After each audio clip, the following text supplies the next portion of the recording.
I'm a citizen. I live in Chesterfield County.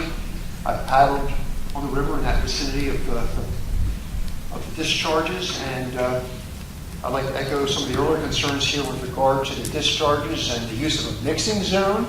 I don't want to be paddling in a mixing zone. I think that's pretty ridiculous. I think we should clean up the discharges so we don't have to worry about exposure in that area of the river that is being designated as a mixing zone. And I agree, the critters that live in the river don't know that it's a mixing zone, and they wander in there and are getting exposed to higher levels of pollution. Frankly, I think the permit needs to be more stringent. Just to give you an example, the standards that were established with BREMO were not the standards that DEQ agreed to, but the standards that were reached as a result of a settlement. So DEQ needs to raise the bar. And with regard to the State Water Control Board, Mr. Glen, I've been to many of those meetings in the past, and you tend to basically go along with DEQ. And I would suggest to you that you ask some tough questions, listen to citizens' testimony, and not take DEQ's word for it, because frankly, I don't think that they necessarily do the best job when it comes to these permits. And the BREMO case is a very good recent example of that. I want to point out, too, that there was an article in the Richmond Times-Dispatch about testing. Duke University has been able to establish the fact that they can actually determine if pollutants in the river are coming from coal ash.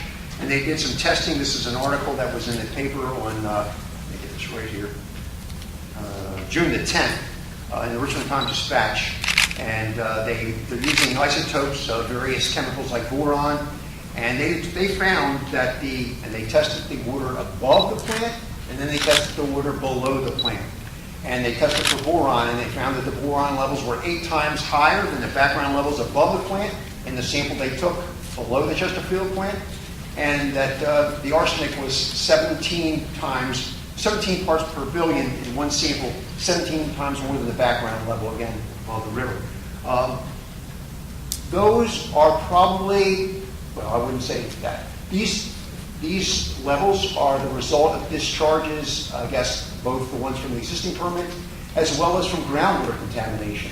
And I am concerned as to whether or not this permit gets at that groundwater contamination that is an issue in the Chesapeake facility right now. So it's really important, I think, to take a look at this. I think if you leave the coal ash in the ground, you'll have continued groundwater contamination. I know this was not supposed to be a waste permit issue, but since the DEQ since the Dominion representative talked a lot about the waste permit, I'll end with this statement. Dig it up.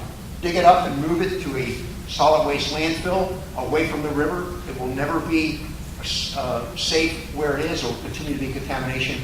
Thank you for your time. Appreciate it very much. Thank you.